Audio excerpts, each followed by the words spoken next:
जय Shri Krishna, Radhe Govind. Welcome back to Kanhamrit. तो आज की वीडियो में हम लोग बात करेंगे जया या फिर भैमी एकादशी व्रत का पारण हमें किस प्रकार से करना है।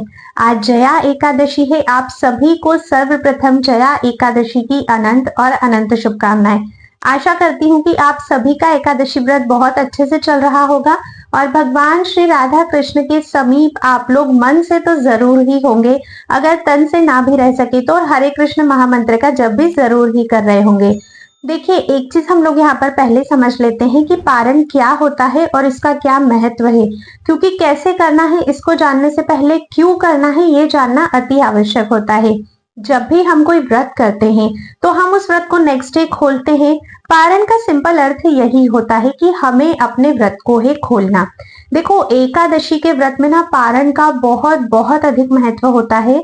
शास्त्रों में कहा गया है कि एकादशी के व्रत का पारण अगर सही समय पर नहीं किया जाए, जो निर्धारित समय होता है, तो आपको आपके एकादशी व्रत के करने का संपूर्ण फल प्राप्त नहीं होता है। आज भी ऐसे कई सारे लोग हैं जो एकादशी का व्रत करते हैं, लेकिन उन्हें पारण के विषय में कुछ भी पता नहीं होता है। एकादशी के नेक्स्ट डे यानी कि द्वादशी के दिन जब भी भोजन बन जाता है तब वो सीधे भोजन ग्रहण कर लेते हैं, यहाँ तक कि भगवान को भोग भी नहीं लगाते हैं। तो उन सभी लोगों तक इस वीडियो का पहुंचना बहुत जरूरी है, क्योंकि देखिए, कोई भी व्यक्ति अगर एकादशी का व्रत कर रहा है इसका मतलब वो अन्न का सेवन नहीं कर रहा है, भूखा रह रहा है, उसके शरीर को कष्ट तो हो ही रहा है, तो क्यों ना उसे संपूर्ण फल की प्राप्ति हो। तो सबसे पहली बात तो ये कि इस वीडियो को आप लोग ज्यादा से ज्यादा शेयर करिएगा, ताकि जिन भी लोगों को पारण के बारे में ज्ञात नहीं है उन्हें इस चीज का ज्ञान हो। क्योंकि हमें अगर नहीं पता है इसका मतलब ये नहीं कि वो चीज हो नहीं रही है ना। अगर हमें पारण के बारे में नहीं पता है और हम किसी भी समय पारण कर रहे हैं तो हमें हमारे व्रत का संपूर्ण फल प्राप्ति नहीं हो रहा, और लोग इस बारे में भी नहीं जानते हैं। वो बस यही जानते कि हाँ, हम एकादशी का व्रत करते हैं। तो हमारी सबसे पहली जिम्मेदारी तो ये होनी चाहिए कि सभी को पारण का महत्व समझ में आए। कई बार मैंने अपने वीडियोस में एक कथा सुनाई है, क्योंकि वो कथा जब भी मैं सुनाती हूँ ना तो वीडियो थोड़ा सा लंबा हो जाता है, लेकिन काफी सारे ऐसे न्यू व्यूवर्स जुड़े हैं जिन्हें वो कथा सुनना अति आवश्यक है, जिससे पारण के विषय में आपकी जो निष्ठा है वो भी प्रकट हो जाएगी। और वो कथा है श्रीमद् भागवत की, राजा अम्बरीश की। बहुत शॉर्ट में आप लोगों को सुना देती हूँ। राजा अम्बरीश ने अपनी धर्म पत्नी के साथ 12 महीने की एकादशी करने का संकल्प लिया था। सभी एकादशी बहुत अच्छे से उन्होंने कर ली। जब उनकी लास्ट एकादशी थी और वो भी बहुत अच्छे से हो गई, नेक्स्ट डे जब पारण का समय था तब उन्होंने बहुत बड़ा यज्ञ हवन सारी चीजें रखवाई। जितने भी ऋषि मुनि, जितने भी उस समय के संत थे, उन सभी को उन्होंने आमंत्रित किया। यज्ञ चल रहा था, हवन चल रहा था, सब कुछ बहुत अच्छे से हो रहा था। तभी वहां पर ऋषि दुर्वासा का आगमन होता है। राजा अम्बरीश भगवान श्री कृष्ण के बहुत बड़े भक्त थे। इस 7 द्वीपों वाली पृथ्वी के एक छत्री राजा थे वो, लेकिन फिर भी ना भगवान श्री कृष्ण का हर कार्य स्वयं करते थे। आटा पीसने से लेकर नहलाने की तैयारी करना, बाकी सभी कुछ, जबकि नौकर चाकर की कोई कमी नहीं थी। और हम लोग हैं आजकल जो हर चीज दूसरों पर निर्भर रखकर ही करना चाहते हैं। तो ऋषि दुर्वासा का आगमन होता है। दुर्वासा ऋषि को वे प्रणाम करते हैं और उन्हें भोजन के लिए आमंत्रित करते हैं। ऋषिवर मान जाते हैं, लेकिन उन्हें जाना था अपने स्नान आदि कार्यों के लिए। वे कहते हैं मैं स्नान करके वापस आता हूँ, उसके बाद फिर हम लोग भोजन करेंगे। राजा अम्बरीश कहते हैं कि ठीक है, अभी तो पारण में वैसे भी समय है, तो आप जाइए। अब देखिए, ऋषि दुर्वासा जो है वो भी सिद्ध संत है, तो उन्हें समाधि लग जाती है स्नान करते करते। राजा अम्बरीश इधर वेट करते होते हैं, काफी समय बीत जाता है, ऋषि दुर्वासा नहीं आते हैं। राजा अम्बरीश के एकादशी व्रत का संकल्प था 12 महीने का, और आखिरी एकादशी थी। अगर इस दिन वो समय से पारण नहीं करते हैं तो पूरे 12 महीने की एकादशियों का उन्हें कोई फल प्राप्त नहीं होता। फिर वहां पर जितने भी ऋषि लोग थे जो पहले से आए हुए थे, उन्होंने उनसे पूछा कि ग्रंथों में क्या आज्ञा है। मैंने ऋषि दुर्वासा को आमंत्रित किया है, उनके आने के पहले मैं भोजन भी नहीं कर सकता। अगर पारण समय पर नहीं करूंगा तो मुझे एकादशी व्रत का फल प्राप्त नहीं होगा। जितने भी ऋषि वहां पर थे वे सभी कहते हैं कि आपने व्रत रखा है निर्जल, तो आप भगवान का थोड़ा सा चरणामृत ले लीजिए, इससे आप अन्न भी नहीं ग्रहण करोगे, ऋषि दुर्वासा का मान भी रह जाएगा और आपका व्रत भी ओपन हो जाएगा। राजा अम्बरीश मान जाते हैं। जैसे ही राजा अम्बरीश अपनी अंजलि में जल लेते हैं, चरणामृत लेते हैं, और एक घुट बस चरणामृत का सेवन ही करते हैं कि ऋषि दुर्वासा को समाधि में ही पता चल जाता है। उनके क्रोध को तो सभी जानते हैं। ऋषि दुर्वासा वहीं से बहुत ज्यादा क्रोधित होकर दौड़े दौड़े उसी समय चले आते हैं और राजा अम्बरीश के पास आकर कहते हैं कि एक तो तूने मुझे आमंत्रित किया, मेरे आने से पहले ही तूने भोजन कर लिया, तो इतना भी नहीं रुक सका, मैं तुझे श्राप दूंगा और अभी के अभी तुझे भस्म कर दूंगा। तभी ऋषि दुर्वासा अपने सिर से एक जटा उखाड़ते हैं जिसमें से कृत्या नामक दैत्य निकलता है, उसको आज्ञा देते हैं राजा अम्बरीश को अभी के अभी भस्म कर दो। अब देखिए राजा अम्बरीश तो भगवान के भक्त थे, वो किसी भी ऋषि के दिए हुए श्राप से भयभीत होने वाले नहीं थे, लेकिन जो भगवान का भक्त होता है ना, भगवान उसकी पल पल रक्षा करते हैं। भगवान तो नहीं आए, भगवान से पहले उनका सुदर्शन चक्र आ गया, आते ही उसने कृत्या नामक जो दैत्य था उसका विनाश किया और फिर वो पड़ गया ऋषि दुर्वासा के पीछे।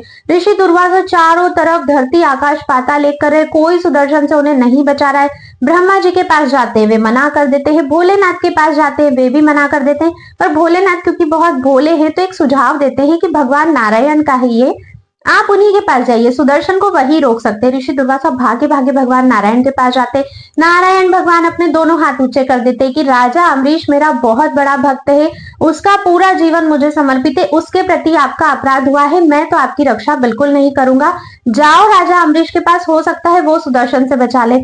फिर ऋषि दुर्वासा भागे भागे राजा अम्बरीश के पास जाते हैं, वहां जाकर उनके चरणों में गिर जाते हैं। राजा अम्बरीश बड़े ही प्रेम से ऋषि दुर्वासा को उठाते हैं, सुदर्शन से प्रार्थना करते हैं कि वो ऋषि दुर्वासा को छोड़ दे और सुदर्शन वहीं से लौट जाते हैं। तभी ऋषि दुर्वासा राजा अम्बरीश को जो है वो बहुत बहुत बहुत ही ज्यादा वरदान प्रदान करते हैं उनकी इस भक्ति और एकाग्र निष्ठा के लिए जो एकादशी के प्रति उनकी थी। तो ये होता है पारण का महत्व। सोचो इतने बड़े ऋषि को आमंत्रित किया था लेकिन पारण तो सही समय पर करना था, तो इतनी बड़ी होती है पारण की महिमा। आई होप आप सभी को पारण की महिमा समझ में आई होगी और अब से आप सभी जो निर्धारित समय होता है उसी में पारण करेंगे।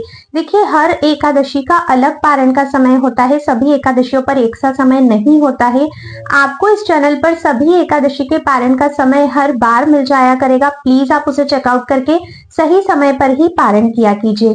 जानते हैं पारण कैसे करना है, तो देखो पारण कभी भी ना एकादशी तिथि में नहीं किया जाता है, जिसे कि हम लोग हरिवासर कहते हैं, हमेशा द्वादशी तिथि में ही पारण किया जाता है। द्वादशी वाले दिन आप लोगों को ब्रह्म मुहूर्त में उठकर स्नान आदि से निवृत्त होकर भगवान की मंगला आरती सबसे पहले करनी चाहिए। उसके बाद भगवान को आप कुछ भी भोग रख दीजिए, जैसे लड्डू गोपाल की सेवा होती है तो उन्हें तो दूध का भोग या कुछ भी मेवा मिश्री रखना ही रखना है आपको। तुलसी महारानी की सेवा पूजा भी इस दिन अवश्य ही करिएगा, ठीक है। उसके बाद फिर आपको भोग भगवान के लिए तैयार करना है जो कि अन्न प्रसाद होगा। अन्न प्रसाद तैयार करने के बाद उसका भोग आप भगवान को लगाइए। उसके बाद देखिए ये जो अन्न प्रसाद होगा इसके 3 हिस्से होते हैं। पहला हिस्सा गौ माता के लिए होता है, दूसरा हिस्सा ब्राह्मण के लिए होता है और तीसरा हिस्सा स्वयं हमारे परिवार के लिए होता है। तो गौ माता की सेवा अब आपको करनी है। अगर पास में कहीं भी गौ माता है या फिर आजकल हम लोग शहरों में रहते हैं तो आसपास गौशाला तो रहती ही रहती है, वहां पर जाइए, गौ माता के चरण धुलाइए, उनकी पूजा कीजिए और ये जो भगवान के प्रसाद का हिस्सा आपने निकाला है ये गौ माता को खिलाइए, उन्हें हरा चारा खिलाइए और जो भी सेवा आप गौ माता की कर सकते हो बिल्कुल आप करिए। गौ माता की सेवा करने के बाद फिर ब्राह्मण भोज करवाना चाहिए। ब्राह्मण ब्राह्मणी को आपको अपने घर पर बुलाना होता है और जो भी प्रसाद आपने बनाया है उनको भोजन करवाइए। अपने यथासंभव जितना भी भगवान ने आपको सामर्थ्य दिया है उसके अकॉर्डिंग दान दक्षिणा आपको उन्हें देकर खुशी खुशी विदा करना चाहिए। उसके बाद स्वयं हमें पारण करना चाहिए। अब यहाँ पर एक क्वेश्चन है जो बहुत कॉमन रहता है कि गौ माता हमारे आसपास नहीं है या उसी समय हम लोग नहीं जा सकते हैं तो क्या करें। तो आप क्या कर सकते हो, भोजन निकाल के अलग रख लीजिए, पूरे दिन में जब भी समय मिलता है गौशाला जाके गौ माता की सेवा कीजिए। अगर उस दिन नहीं समय मिलता है तो फिर भोजन खराब हो जाएगा, तो ऐसे में आप उतनी दक्षिणा निकाल के रख लीजिए, जब भी आपका गौशाला जाना होता है उन पैसों से, वो जो दक्षिणा आपने निकाली है उससे आप गौ माता की सेवा कर सकते हो, ठीक है। दूसरा सबसे ज्यादा कॉमन क्वेश्चन, ब्राह्मण मिलते ही नहीं है आजकल, क्योंकि देखो ब्राह्मण तो बहुत सारे हैं लेकिन सिर्फ जाति से ब्राह्मण होना काफी नहीं होता है। कर्मों से जो ब्राह्मण है उन्हीं का भोजन अगर आप उनको करवाओगे तो वो दान आपको लगता है। तो सुयोग्य ब्राह्मण मिलना बहुत मुश्किल होता है। नहीं मिलते हैं तो आप किसी भी मंदिर में जाकर पंडित जी को ये सारा सामान दे सकते हो, नहीं तो आप दक्षिणा उतनी निकाल के रख सकते हो। फिर जब भी आपको कोई सुयोग्य ब्राह्मण मिले आप उन्हें वो दक्षिणा दे सकते हो या फिर आप लोग वो दक्षिणा मंदिर में भी चढ़ा सकते सकते हो। एक्सट्रीम कंडीशन में अगर ये सब भी नहीं हो पाता है तो ब्राह्मण की जो दक्षिणा थी उसी से आप गौ माता की सेवा भी कर सकते हो। गौ माता में 33 कोटि देवी देवताओं का वास होता है, तो अगर ब्राह्मण भोज नहीं हो पाता है, नहीं मिल पाते हैं, तो उस राशि से आप लोग गौ माता की सेवा कर सकते हो। ये दोनों ही क्वेश्चंस मैंने क्लियर कर दिए। सबसे बड़ा क्वेश्चन तीसरा होता है कि खुद पारण कैसे करना है और किस चीज से करना चाहिए। तो देखो, हमें जो पारण करना होता है वो शास्त्रों के अनुसार जगन्नाथ जी के महाप्रसाद से करना होता है।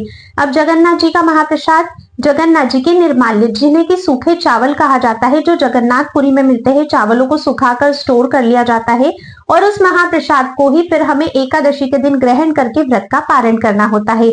आजकल ऑनलाइन भी निर्माल्य मिल जाता है, तो आप जगन्नाथपुरी से निर्माल्य ऑनलाइन ऑर्डर कर सकते हो, या फिर आपके घर के आसपास कोई भी जगन्नाथ मंदिर है, वहां से इजीली आपको निर्माल्य प्राप्त हो जाएंगे।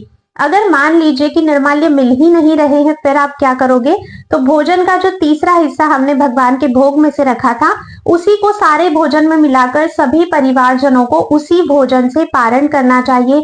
भगवान को भोग लगाई हुई कोई भी वस्तु हमेशा महाप्रसाद ही होती है। तो इस तरह से एकादशी के व्रत का पारण करके आपका एकादशी व्रत संपूर्ण होता है और इस व्रत का पूर्ण फल आपको प्राप्त होता है। मैंने संपूर्ण विधि आपको बताती है।